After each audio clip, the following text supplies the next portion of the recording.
Welcome to Walking Tour of Japan, a podcast dedicated to bringing you a new adventure somewhere in Japan with every episode. Each week, we'll travel to a different destination, from ancient temples and stunning gardens to fascinating cities, historic landmarks, and hidden gems tucked away across this incredible country. If you're gearing up for your own trip, head over to northstartravelers.com, where you'll find gear recommendations to help you travel smarter, plus a full list of our other podcast shows covering destinations around the world. If you love discovering new places and planning your next adventure, follow the podcast so you never miss an episode. And if you're enjoying the show, leaving a positive review goes a long way in helping others find it. Now let's explore Japan. You smell it before you see it. Standing at the edge of Namba Station just before you turn the corner toward the canal, the air shifts. Something sweet, something savory, something sizzling in a cast iron pan, and your feet start moving before your brain gives them permission. That's Dotonbori doing what it has always done, pulling people in, refusing to be ignored. This stretch of canal-side street in the heart of Osaka's Minami district is one of the most famous addresses in all of Japan, a 600-meter corridor of neon, noise, and extraordinary food that has been entertaining visitors for more than 400 years. Whether you've seen it in a film, scrolled past it on social media, or simply heard the name whispered by a friend who came back from Osaka and couldn't stop talking about it, nothing quite prepares you for the real thing. So let's walk it, slowly the way it deserves. We're beginning at Ebisu Bridge, the wide pedestrian crossing that spans the canal and serves as Dotonbori's unofficial front door. Stop here for a moment before you cross, look east along the water. What you're seeing is one of the most photographed views in Japan. The canal itself, the Dotonbori River, was hand-dug in 1612 by a local entrepreneur whose family name gave this entire neighborhood its identity. The project was conceived as a commercial waterway to link the branches of the city's river system and open up new trade routes through what was already a thriving merchant city. Work was interrupted by warfare in 1615. Osaka was the site of a devastating siege that year, one of the final confrontations of Japan's long Civil War period. But the canal was completed shortly after, and the new lord of the castle bestowed the founder's name upon it in recognition of what he had set in motion. By 1621, the Tokugawa shogunate had officially designated this stretch as Osaka's entertainment district. That decision changed everything. Within a generation, there were kabuki theaters on both banks, bunraku puppet theaters, tea houses, food stalls, and the beginnings of the food culture that would eventually make Osaka famous across the entire country. By the mid-1600s, 6 kabuki stages and 5 bunraku theaters operated here simultaneously. Dotonbori became the place where Osaka came to see, be seen, eat, and forget the workday. It has never really stopped. Now look up. Directly ahead of you, across the canal, blazing even in daylight, the Glico Running Man. This is the image that has come to represent Dotonbori to the world, a figure in mid-sprint, arms thrown wide against a backdrop of color. The original sign went up in 1935, installed by the Glico Confectionery Company as an advertisement for their caramel candies. The current version, the sixth in the sign's history, uses LED lighting rather than the old neon and can display multiple color sequences. But the pose has barely changed. That running figure, arms outstretched like someone crossing a finish line in pure joy, has become an emblem not just of a candy company, but of Osaka itself, the city that runs toward pleasure with open arms. The bridge beneath your feet has its own history worth noting. The current structure dates to 2007, rebuilt as part of the wider canal redevelopment, but bridges have crossed this exact point since the 19th century. The one before this was a graceful reinforced concrete arch from 1925. Before that, a steel span from 1878. Different eras, different materials, always the same role. Ebisu Bridge is where Osaka performs for itself. On a busy evening, it's shoulder to shoulder with people taking photographs, eating street food, watching the canal, watching each other. Don't hurry across it. Stand a moment. Let the city do its thing. When you're ready, cross the bridge and turn right onto the main Dotonbori strip, following the canal heading east. Now you're in the thick of it. The first thing that stops you, because it stops everyone, is the giant mechanical crab on the side of the Kuidaore building. It's enormous. 2.5 meters of articulated orange legs moving steadily, hypnotically above the street. The restaurant opened in 1960 and the crab sign has been there almost as long, becoming one of the most recognized landmarks in the city. Kanidoraku specializes in crab dishes from across Japan: snow crab from the Sea of Okhotsk in warmer months, winter crabs from the northern Sea of Japan when the season turns. If you walk to the street-level entrance rather than heading directly in for a sit-down meal, you'll find an outdoor counter selling a crab meat bun for about 700 yen. Soft-skinned, packed with crab and a light creamy broth. It's one of the best quick bites in the whole district. Note that the counter is card and electronic payment only, so have your phone or card ready. Keep walking east and the signs multiply around you. Three-dimensional ramen bowls suspended above entrances, oversized octopus sculptures, illuminated pufferfish lanterns on restaurant facades. Dotonbori has always understood that in a street this competitive, you need to shout with your architecture. But this is not a modern gimmick. This tradition of theatrical signage goes back to the kabuki era, when theaters competed for audiences using elaborate visual displays. The DNA of performance runs through everything here. And then the smell hits you, the specific singular smell of takoyaki, and you will follow it instinctively. Takoyaki, little round balls of batter cooked in a special cast iron griddle, each one containing a piece of octopus, pickled ginger, green onion, and tempura crumbs, was invented in Osaka in 1935, the same year the Glico sign first went up.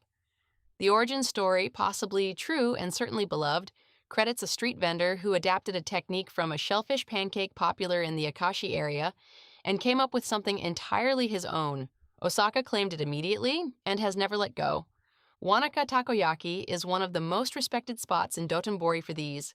Look for the queue, because in Osaka, a line outside a takoyaki stand is not a warning, it's a recommendation.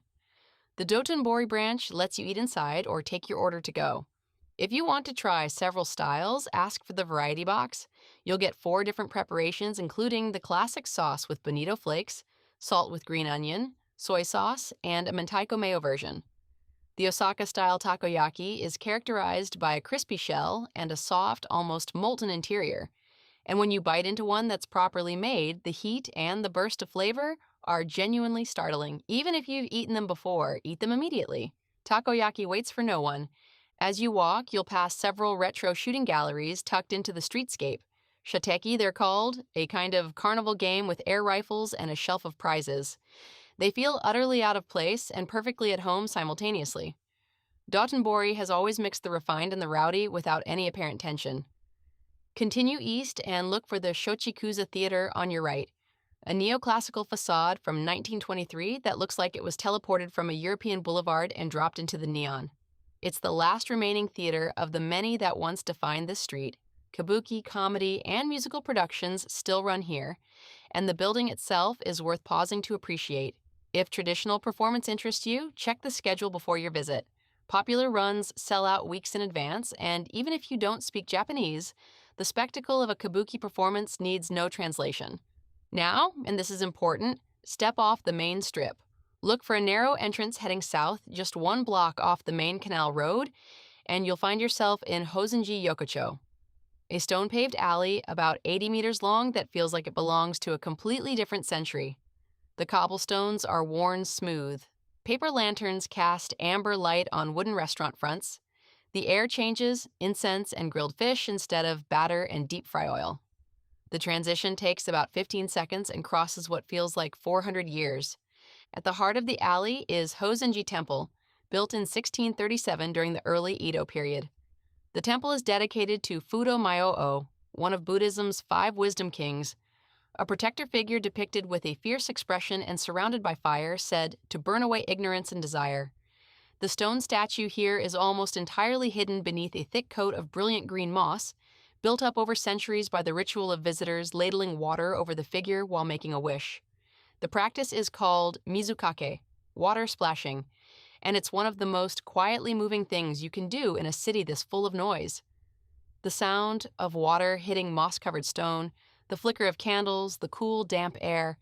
It's a moment of genuine stillness that exists just steps from the loudest street in Japan. The restaurants lining this alley are small, traditional, and excellent, the kind of places that have been making the same 3 dishes for 40 years. Prices here run a little higher than the street stalls, but you're paying for a meal in one of the most atmospheric settings in Osaka. If you're planning a sit-down dinner, this is where I'd point you. When you emerge back onto the main strip, walk west now, back toward the bridge, but this time take the Dotonbori Riverwalk, the pedestrian promenade along the canal's south bank. The view from down here is different from the bridge.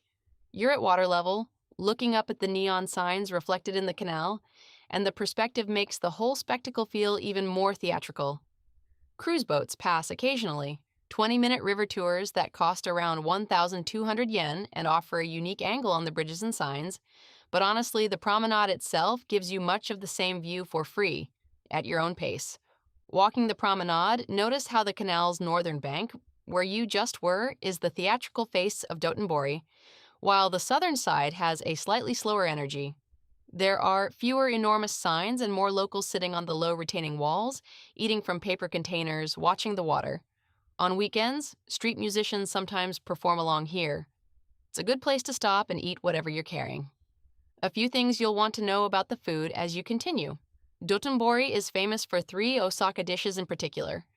The takoyaki you've hopefully tried already, okonomiyaki, and kushikatsu. Okonomiyaki is a thick, savory pancake built from a flour and egg batter packed with shredded cabbage and your choice of fillings, pork, shrimp, squid, cooked on a flat iron griddle and topped with sweet brown sauce, mayonnaise, bonito flakes, and green seaweed powder. The Osaka style is distinct from the Hiroshima version. Everything is mixed into the batter together rather than layered, and the result is rich, substantial, and deeply satisfying. Chibo, on the main strip, is a well-regarded spot. Mizuno nearby consistently draws long queues for good reason. Kushikatsu, skewered meat, seafood, or vegetables coated in a light panko breadcrumb batter and deep fried, is the third of Dotonbori's Holy Trinity, and it comes with a rule so important that it's posted on signs in every kushikatsu restaurant in the city: no double dipping. The sauce bowls are communal, and once you've dipped your skewer, that skewer never touches the bowl again. If you want more sauce, use the provided spoon or a piece of cabbage to pour it over. This is not a suggestion. Daruma is one of the most beloved kushikatsu institutions in the district. Look for the rotating Daruma figure on the rooftop of their building, another piece of Dotonbori's commitment to memorable architecture. There's a concept that defines this place more than any sign or famous dish. The word is kuidaore, roughly translated as eat until you go bankrupt or eat until you drop. It captures a philosophy of pleasure, of generosity toward the stomach, of taking food seriously as a form of living well. Osaka people are famously proud of it. Ask almost any local what distinguishes their city from Tokyo, and kuidaore will be somewhere in the answer. One more landmark worth knowing about: the mechanical drum-playing clown called Kuidaore Taro, installed in 1950 as a mascot for a now-closed restaurant. He's become a symbol of the district's self-aware showmanship, a grinning, drumming figure in checkered clothing who has outlasted the business that created him. His effigy appears on souvenirs and storefronts throughout the area. You'll recognize him when you see him. If you've arrived in daylight and your visit extends into evening, stay for the transition. The best time to be standing on Ebisu Bridge is around 5 p.m., what you might call golden hour in Dotonbori. The last warm light catches the canal, and then, one by one, the signs come on. The Glico Man switches to his evening mode. The mechanical crab waves its legs against a darkening sky. The reflections multiply in the water below. You're watching a city change its clothes in real time, and if you have a camera in your hand, you'll get the photograph you came for. Night Dotonbori is what the photographs show. Every surface blazing, every sense engaged, the crowds at their most electric. But there's something to be said for arriving earlier, when the queue at Wanaka is manageable and you can actually get a seat at Kanidaraku without waiting an hour. Daytime Dotonbori is loud and commercial, but easier to move through, easier to see, easier to eat. The choice is yours, and honestly, both are worth experiencing if time allows. Step back now to the edge of the bridge, or find a quiet spot along the river walk, and let the whole thing wash over you for a moment. 400 years of entertainment history on a 600-meter strip of canal-side street. Kabuki actors and puppet masters who gave way to neon signs and mechanical crabs. A philosophy of eating that became a civic identity. A moss-covered statue making wishes in the dark. just steps from the loudest street in Japan. Dotonbori is excessive by design, it always has been. The kabuki theaters that once stood here were competing for the same audience, using the same tools: color, spectacle, performance, food. The neon signs are just a later chapter of the same story, and what that story says across all those centuries is something very simple. Come here, enjoy yourself, eat something extraordinary, and don't take anything too seriously. That's an invitation worth accepting. Before we close, a few recommendations within easy walking distance that are worth adding to your time in this part of Osaka. Heading north from the bridge takes you directly into the Shinsaibashi shopping arcade, a covered street nearly 600 meters long that has been one of Osaka's primary retail destinations for centuries. It runs from the canal up toward the Shinsaibashi subway station and mixes international fashion brands with local boutiques, specialty shops selling Japanese knives and ceramics, and sweet shops with some excellent matcha soft serve worth picking up. It's also fully covered, which makes it one of the best options in Dotonbori if the weather turns. About 10 minutes south of Dotonbori, follow the streets heading away from the canal toward Namba Station. You'll find Dogyasuji, a street unlike anything else in Osaka. It's lined entirely with shops selling professional kitchen equipment: pots, pans, knives, restaurant supplies, and most famously, the plastic food replicas called sampuru that fill the display windows of Japanese restaurants. These hyper-realistic models of sushi, ramen, and desserts make genuinely unique souvenirs. And custom pieces can be ordered. Standard sampuru start around 1,500 yen. It's a fascinating place to spend 30 minutes even if you're not buying anything.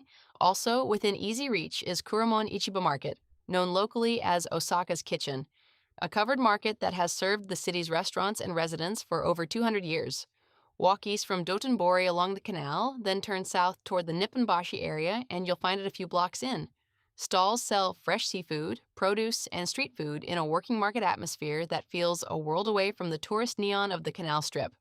Go in the morning for the freshest selection and the most local energy.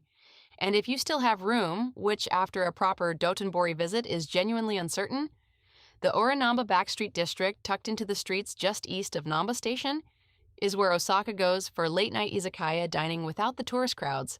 Small, low-lit bars and restaurants that have been running for decades, serving excellent food without the giant crab signs. It's the other side of kuidaore: quieter, more local, and just as good. That brings us to the end of today's episode. Before you go, a few quick things.